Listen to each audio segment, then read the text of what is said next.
Our normal life is in danger. We are not having good communication. Our job is in danger.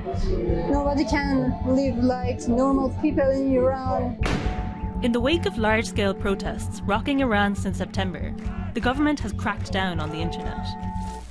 We are using Telegram. We use proxies mostly. That's the only app that actually works. Other things, they don't work. I mean, like, she doesn't have Instagram. We can't use direct messages. We can't use WhatsApp. Not at all.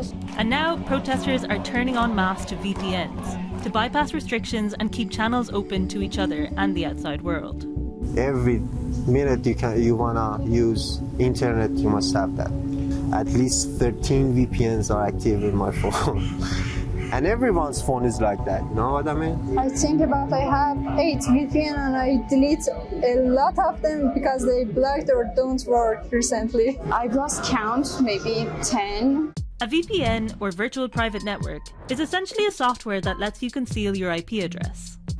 This is your unique identifier on the internet, and it tells websites where your connection is originating from. Connecting to the internet with a VPN will create an encrypted tunnel between you and a remote server, replacing your IP address in the process. And what that means is that to an internet censor trying to block traffic from a particular country, your traffic will look like it's coming from somewhere else in the world. But still, using a VPN in Iran is more complicated than other places because of how highly centralized the internet is in the country. The state owns or part owns most of the ISPs and can force them to shut down the internet.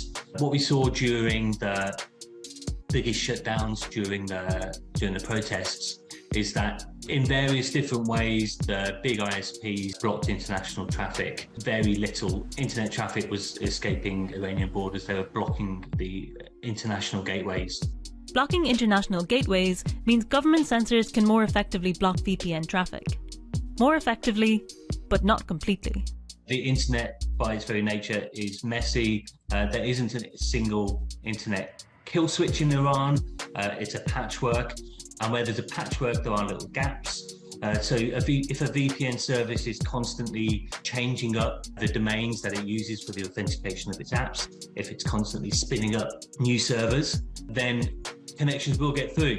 It will be patchy, it will be unreliable, it will be difficult, but they will still function to an extent.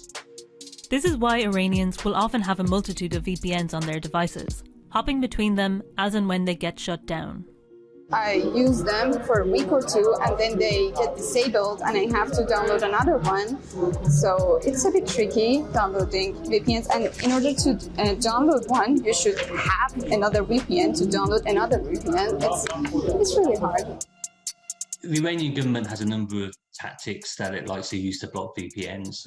It's been investing in expensive and powerful filtering technology that can identify VPN traffic and block it, even if it can't decrypt it. They've also been blocking IP addresses and the domains that are operated by VPN providers, which makes it difficult for them to function.